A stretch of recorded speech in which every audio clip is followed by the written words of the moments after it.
आदिदेव नमस्तुभ्यं प्रसीद मम भास्कर।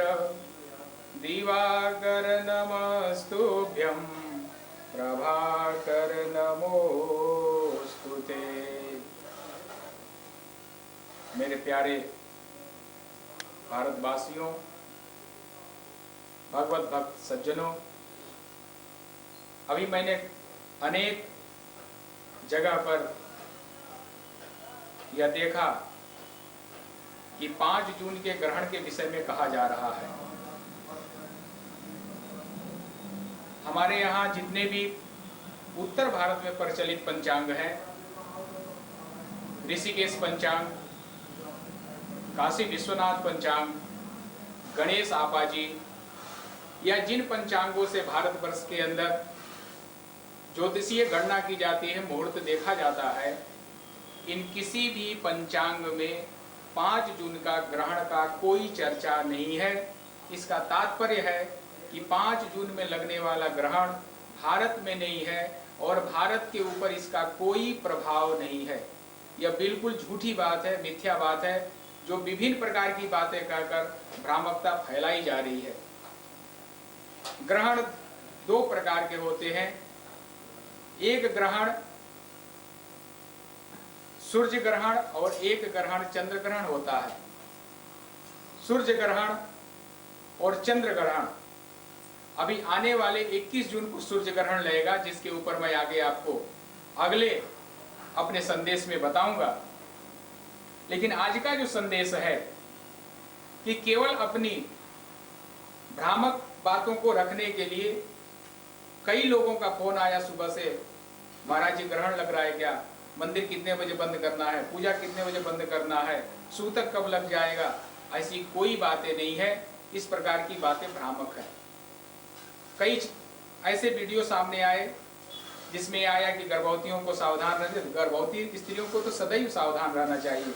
उनको ये पता होना चाहिए मुझे क्या खाना है, क्या नहीं खाना है, किस प्रकार से रहना है। क्योंकि बाहर की तमाम ऐसी हवाएं जो अदृश्य शक्तियां हैं वह भी उनको प्रभावित करती है, इसलिए शुद्धता का उनको तो बिल्कुल ही ध्यान देना चाहिए। लेकिन जो 5 जून का ग्रहण है वो ग्रहण भारत के अंदर नहीं लग रहा है, भारत में उसका कोई प्रभाव नहीं है और इसलिए यह ग्रहण यहाँ स्वीकार्य नहीं है। इसे किसी प्रकार से भयभीत होने की जरूरत नहीं है। ग्रहण राहु और केतु के माध्यम से लगता है। राहु और केतु थे क्या? राहु और केतु एक ही थे। जब दैत्य और दानव और देवता मिलकर समुद्र मंथन किए, उस समय जो अमृत निकला, लक्ष्मी निकली, सभी निकले, उसका विभाजन हुआ। उसमें से भगवान विष्णु स्वयं मोहिनी का रूप धारण करके और अमृत वितरण करने लगे। लक्ष्मी निकली थी, भगवान विष्णु ने उनका वर्ण किया था। ततश्चाविर्भूत साक्षात श्री रमा भगवत परा रंजयंती दिशा कांदा विद्युत सौदावनी यथा।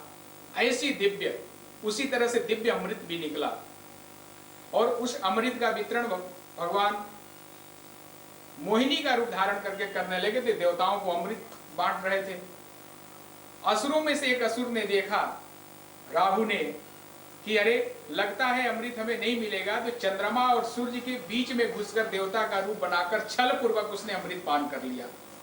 भगवान विष्णु को पता चला, क्रोधावेश आई और उन्होंने अपना चक्र सुदर्शन छोड़ दिया।